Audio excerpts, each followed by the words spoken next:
Hello friend, good morning. সবাই কেমন আছো? আশা করছি সবাই ভালো আছো, আমিও ভালো আছি।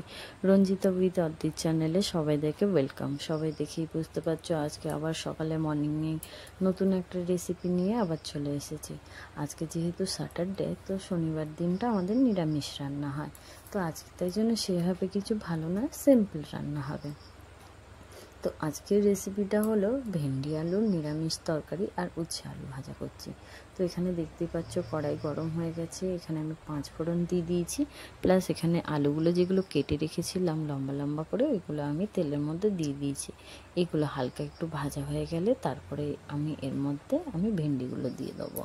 তো এখানে দেখতেই পাচ্ছ আলুগুলো আমি দিয়ে দিয়েছি। এগুলো হালকা ব্রাউন হওয়ার জন্য আর সেদ্ধ হওয়ার জন্য আমি ঢাকা দিয়ে দিয়েছি।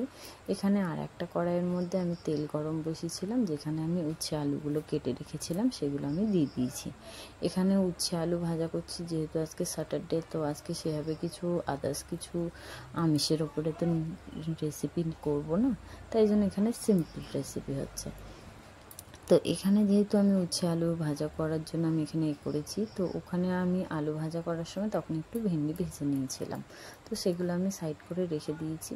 তো এখানে দেখতেই পাচ্ছ এখানে আমার উচ্ছে আলু ভাজাগুলো আমি বসিয়েছি। এটা আমি একটু স্টিম হওয়ার পর দেখতেই পাচ্ছ এখানে আমি ভেন্ডিগুলো যে ভাজা করে রেখেছিলাম সেগুলো আমি আলুর তরকারির মধ্যে দিয়ে দিয়েছি। যেহেতু আলু হালকা একটু ব্রাউন হয়ে সেদ্ধ হয়ে এসেছিলো, তো ভেন্ডিগুলো আমি আগে থেকে ওই কড়াইতে ভেজে নিয়েছিলাম। তো এখানে আমি ভেন্ডিগুলো দিয়ে ভালো করে নাড়িয়ে চাড়িয়ে নিচ্ছি। যেহেতু আজকে পেঁয়াজ আদা রসুন দিয়ে তো কিছু রেসিপি না, এটা আজকে আমি নিরামিষ করছি, তো সেই জন্য আমি এখানে কিছু কাঁচা লঙ্কা চিড়ে দিয়ে দিচ্ছি।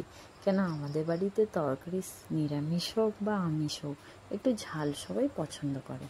তো এখানে আমি কিছুটা কাঁচা লঙ্কা, উচ্ছে আলু যেহেতু ভাজা করছি তার মধ্যে 4টে কাঁচা লঙ্কা দিয়ে দিয়েছি।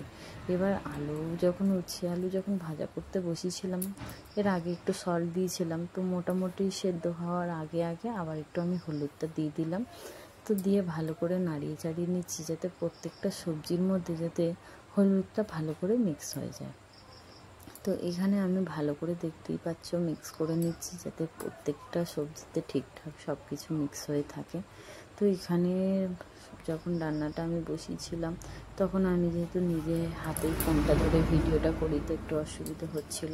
এখানে আমি আবার ভাজা করার সময় তখন আমি আবার একটু সল্ট দিয়ে দিয়েছি, দিয়ে আমি এখানে ভালো করে আবার নাড়িয়ে চাড়িয়ে নিচ্ছি।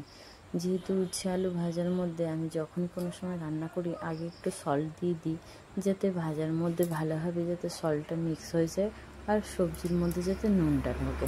আর যখন দেখি একটু নুন কম, তখন আমি আবার একটু নুন দিয়ে দিই। তো এখানে দেখতেই পাচ্ছ আজকে যেহেতু নিরামিষ তরকারি, এখানে পুরো সিম্পলের উপরে করা রয়েছে উচ্ছে আলু ভাজা।